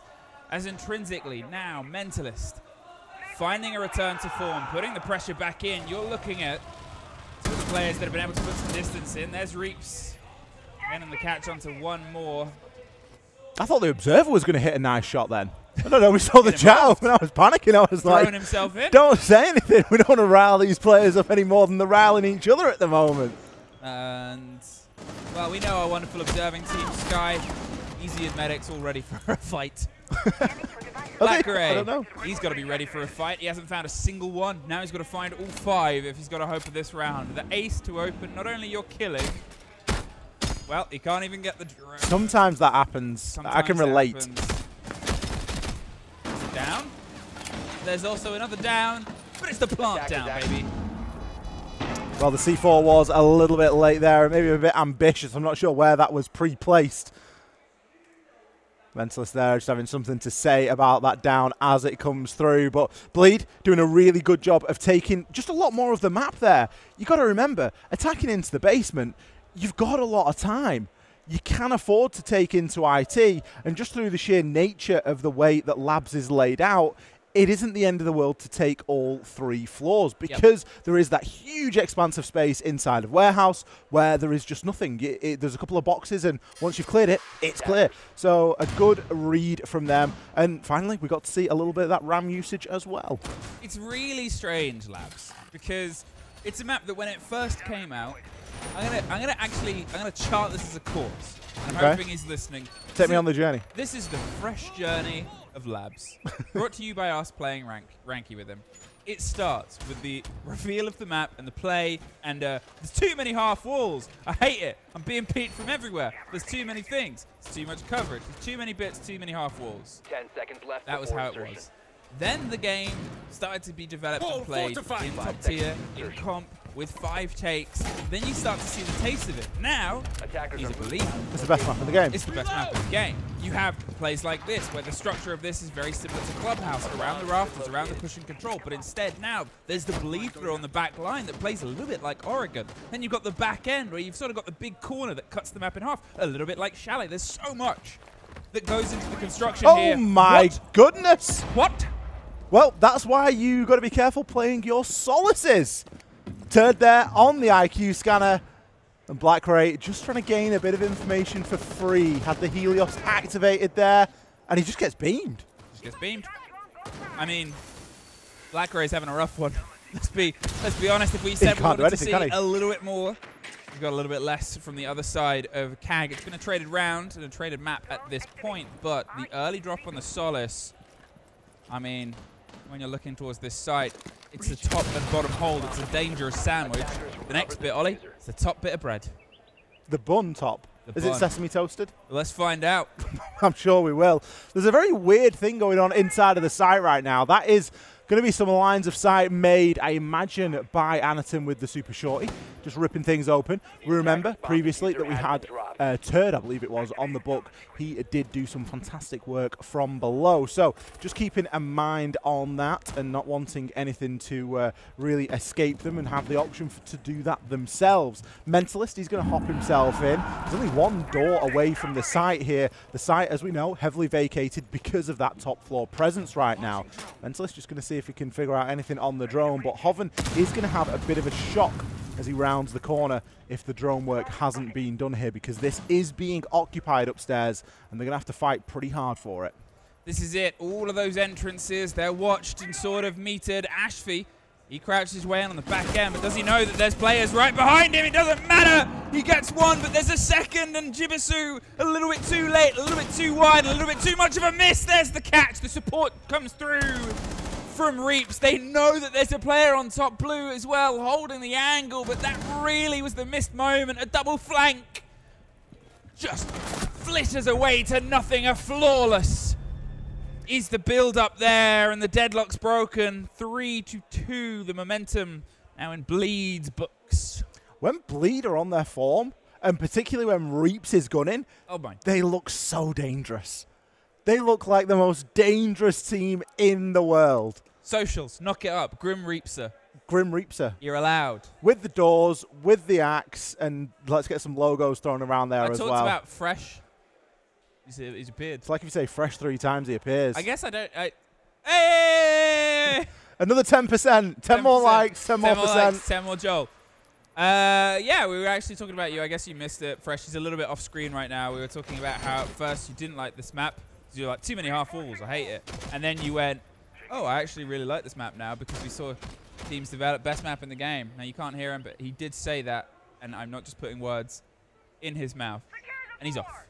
Even if he did, what could he do? Where does he go? I think he's just flitting between I think he just lives, breathes Siege. Yeah. Live, He's laugh. just here because he wants to be. He's got that on his wall. Live, laugh, Siege. It's like live, laugh, Siege. He's got it. Then love. Live, love. Live, love, Siege. Laugh. Attackers are moving out to locate a bomb and defuse it. A much closer game. This is what we wanted. This is what we wanted. This is what we needed. 3-2. As I said, it's the first time that we've had 2 rounds tied in a row this game so far. And 2 flawlesses, though. That does have a little bit of a concern if you just saw those 2 by themselves. There's still an edge, isn't there? Oops. Oh, there's an edge to that. Oh, dear. Mentalist. That's the oldest trick in the book as well. Black Ray is just constantly replacing that Cade, and as such is able to trick off an exothermic. It's not often that you get those exothermics tricked off like that anymore, mainly due to the length of time the Cade canister takes to deploy. But we do have a ram, and for all that we've spoken about it, it has survived the first 50 seconds or so of the round, and I imagine that it has got a bit more work to do, because if you have got people Cade tricking and you have got utility on the wall, one of the best ways to do is get a ram on it and remove some of that floor, remove that ability to stay there, and then further help you open that wall. Stick a ram on it. Let's see if it can try and break it across. Shuri, he's playing the connection of this position there more aggressively, holding above at this point. But remember last time how it ended up with just Black Ray alone in the site. At some point, you have to try and peel back, maybe reconvene, reinvent. They get the single breach open this time round. That is it in terms of their sort of use of the thermites. They can try and get Reaps around with the ace charges, get some of the stretch there, maybe open some angles, but it really sort of sets you up whether you want to get both. Hoven gets the take onto one, and seems like a single wall tank plant is the idea where you would leave the double wall locked. I don't really know about Shurip at the moment, and he is taking full advantage. The boogie went in. That's a great audio cue as well. It's audio coverage for him. He can rustle around a little bit if he likes. He's got a bit of support here from Anaton as well. So there could be a serious retake on here. He has still been misdroned. They know about Anaton, but I don't think they know here about Sharif, and Anaton can bait that perfectly. Leaps. He's going to look to try and open the wall. Not going for a hop through, just trying to get a line of sight and use it. Blackray falls, Mentalist finds another, and Sharif, well, they certainly didn't know about him because he's still up here, and I'm sure if they did, he would have been dealt with by now. Look at all this red ping information. Finally, the drone comes through. Shots fire left and right. Brilliant pinch to close the round out. That's 2 rounds in a row that Bleed have looked dangerous. 3? That's 3 flawlesses in a row. I mean, you sort of have a little bit of a tragic moment there where, again, if they were the opening 3 rounds of this game, you would be like, it's done, it's over. We said that last time. We were wrong.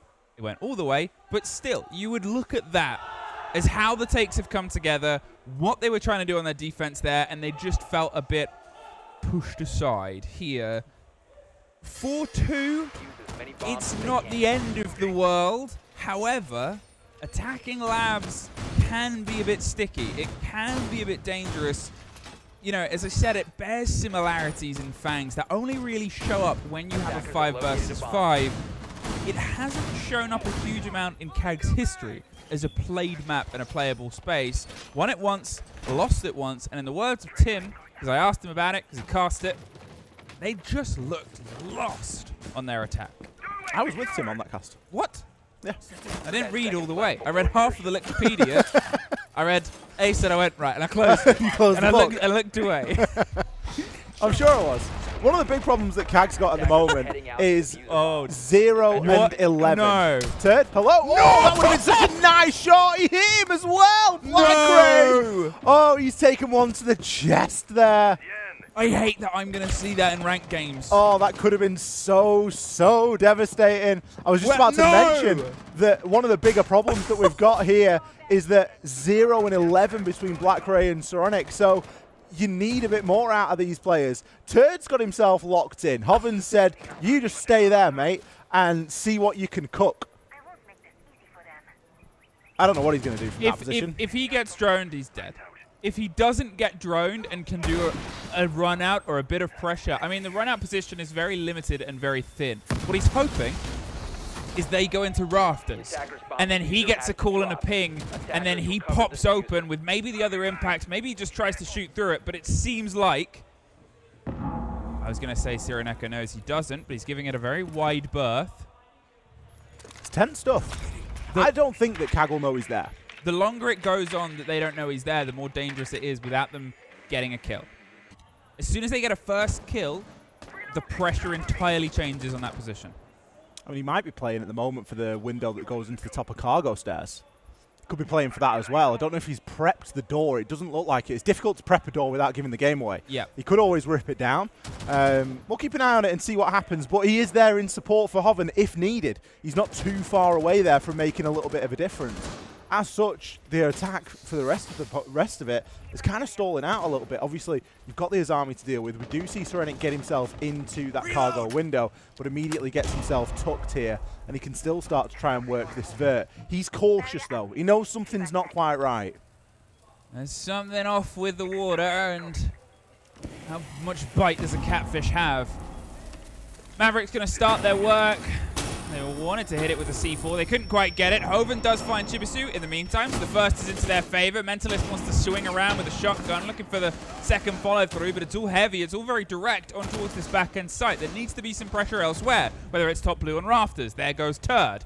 Didn't quite have the impact that he wanted, but he might have drawn some attention. However, with that cut in, there's still this pressure of time. Aspie, he's trying to hold on towards the top of blue itself. As I said, there needs to be a second for this to move in, which is why they're trying to retake it. Hoven gets one, the drift by, drive by.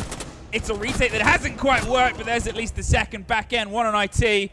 And one at the bottom of rafters. They've got to try and pinch their way out. Hoven can just leave at this point, but he seems a man that really wants to play his life every position, and no more keeper barricades to give himself any more time. Time, though, they've pretty much run out of.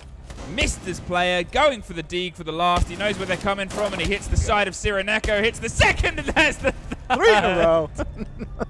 Lovely stuff. Hey, Deagles aren't easy. If you get it 3 in a row, you deserve the kill. Deagles aren't easy. At that point. We mentioned there that Turd, he sort of started the round with a bang and he jumped himself out, hit a shot onto Black Ray, but then didn't do anything. Yeah. But then when he gets taken out, there's 40 seconds left on the clock. So what's he done? He's taken 80% of the health off Black Ray, and he's wasted so much of the round because Surineko was so focused on dealing with him. Imagine, I said it's going to be something that you see in your sort of ranked games.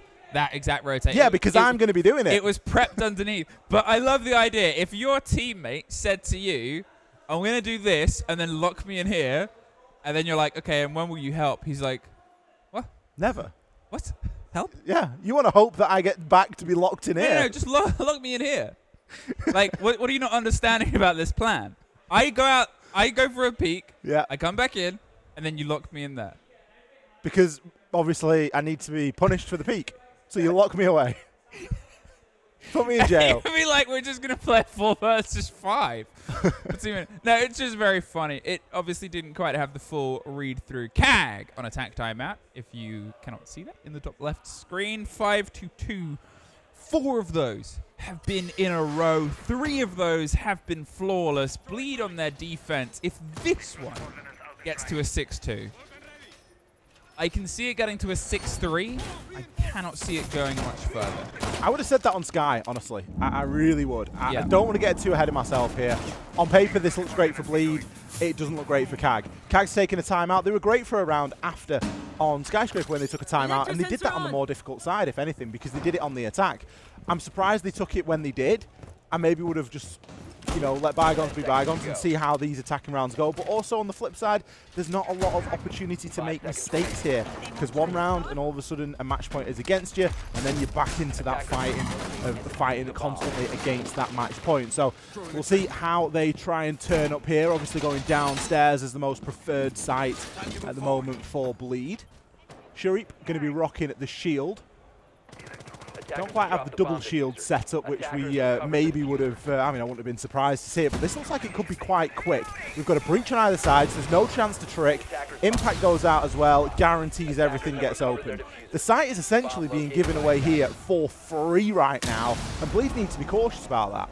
Yeah, I mean, they've obviously got the Goyo canister on the first in. They still have the vertical control. With this work being done, now they can focus on a lot of other things, but when you open up both this wall and the single wall, you have to be cautious of the pressure that can come from the other. A lot of teams will just try and run out and try and see what they can bite and see what they can get on the single wall. You're offered a little bit of protection, more than you would think, which means that at least 2 players have to stick themselves down there. They still have 3, and then you go, okay, well, how much do we send above? There is the 3. As I said, Shurip's run some maths and some numbers, and the Monty can try and do Monty things, which is exactly this. Duck in as close as they can to Hoven, who's going to go for the swing but can't get the connection. Surineko has the cover, takes about half damage, but they're still weighing things up. Mentalist ready to try and pop one of the 2 remaining canisters before they get the pressure through. But again, as he said, where is Bleed going to try and hold the line here?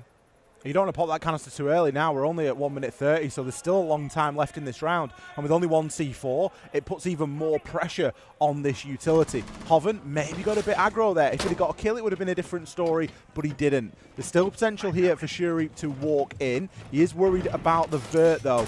We do see the EMP going out there just to deny anything that could be causing him a hassle. And Stun's getting sent out into Exo. The plant now starts to go down. Asfi picks up one onto Black Ray, but that isn't going to stop this plant from being secured. Shuri, he's nailed it to the floor, and now we're in a post. Surinek, he gets himself down on the Zafir. Anaton, half damage. He manages to get himself away. Surinek there was essentially the bait in order to get that plant down, but Mentalist, he's already got himself on it. No, the D shield. Why would you lose that in that position? Shuri, your one strength there is the Monty shield. You cannot afford to D shield and take that fight. So the take on the plant was clever. So they got the breaches open, they did the maths on the double wall, did the maths on the single wall, and thought this is easier maths. We can cover the flashes on towards the Exo swing, and then we can just plant on the default spot. They did that. They got that, and they got out and got the shield back down. They did lose the single player, and that's where they started to try and rethink. So when that player went down, as I said it, as soon as the breach happened, you have to keep an eye on both those walls. When that Soph went down there, they had to try and come a little bit further back because they had to watch both. That left just the Monty alone. because now that other player that was just going to watch the double breach with you is having to watch the single wall, and then Bleed just went, this is free right now. We've got the pressure. We've put the fans in pressure. CAG, I mean, they could have positioned better for that, but you can understand why they were where they were. Still, I said it before, I can imagine us getting to 6-3. I don't know how much further we'll get.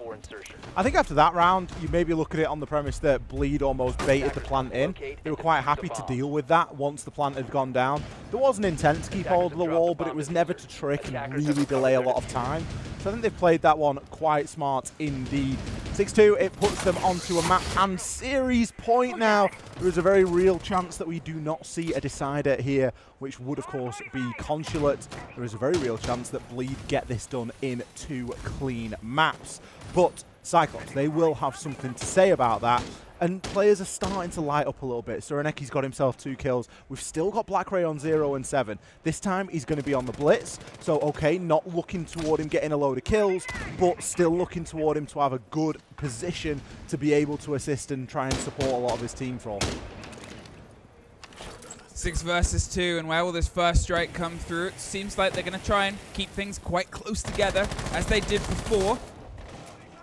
At this point, though, it's just that sort of first swing, that first fight. As you said, this is the verticality that becomes that important. First bit of pressure here.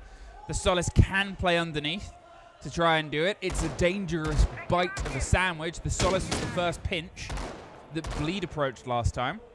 CAG have a different idea, which is try and smack off the top bun and then find the route from there. But it's all time, it's all precious momentum going away from them. At which point will Bleed try and lean back in? It's Reaps that wants that fight, but the Solace is in fact playing on the top floor. They're, I think, just leaving the basement. Solace can afford to play this one pretty loose as well. Reaps looks like he's rocking the shotgun here, so give himself a few little options. Another plant opportunity going in for Cyclops. Anaton, he's going to try and get it down in and amongst the chaos. He gets taken out, but so does Mentalist.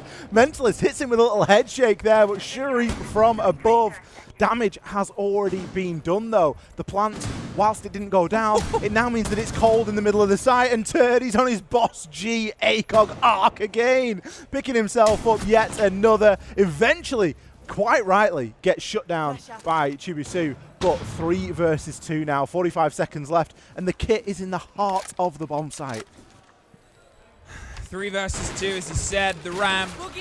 They're drawing some attention elsewhere. A very, very noisy gadget.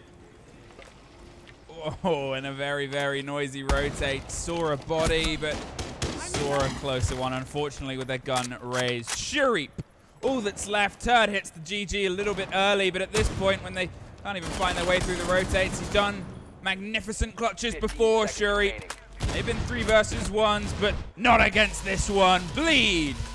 A long first map into a very smooth second. Labs was theirs, and they delivered it just as it should have been. 7-2 there for Bleed. A great performance over on Nighthaven Labs. Night and day compared to what we saw over on Skyscraper.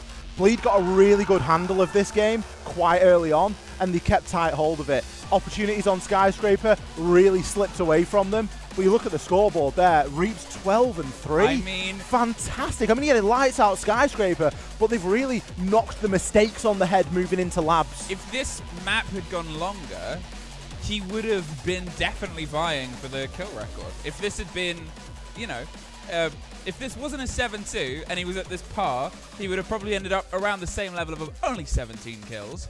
And then you're looking at if they went to a map 3 where he could have been. If this is a form that he keeps, one of the best fraggers and one of the best players in this tournament could be sort of underlying their name a little bit more in history. Day one of a major, he's dropping 15, 16, 17 kills in a map.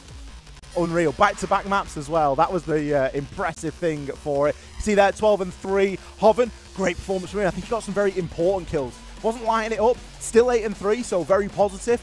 But it was the importance of the kills that he was pulling through as well. I mean, you've got Mentalist, who I love watching him play. I think he got unlucky, but it's Turd for me. Mentalist and Turd, both of them, as we said before, they were the only 2 players behind the par sort of last time round. This time, They show up shooting, they show up with a huge development. Black Gray, unfortunately, has one of those sad sort of games. Couldn't really get a connection in. James Bond's work, pal. 008. 008? Yeah. Not 007. 008 instead. Wow. That is how things sort of cook. Later on in the day, we will have Cruelty versus SSG. That will be the next game on the B stream itself. But for now, our team that, let's be honest, are probably seen as being the strongest from the APAC region as a whole, still firing strong. Bleed. They've delivered, haven't they? I think, you know, this is what we were looking for from Bleed today. We were looking at Cyclops as well, and we were thinking, right, you didn't make it to SI. We've watched you through Japan League. We know what you're capable of, but again, at an international level, what have you got? And I think Bleed have really taken them to the cleaners today. Obviously, the first map was a bit of a disaster class, but moving into the second, it was a fantastic performance. This is going to be the series summary, so this is going to be the map, both maps added up together. Obviously, we can see there Reaps 137 EPS, 30 to 12. 30 to 12. Like you say, get him another map in. If he hits 15, 16, he's up there, isn't he? If it had gone more than a 7 to 2, he would be 40. Let's be honest. And then if you're looking at a third map, not a million miles away. And again, a great form he can sort of carry on. Black Gray missing on the second map. It showed, but it was what I said after the first, was if you have those two extra factors of Bleed operating, you'll probably have a much more decisive game there. Labs, we said it at the start, it's a preference that gets banned against Cyclops a lot.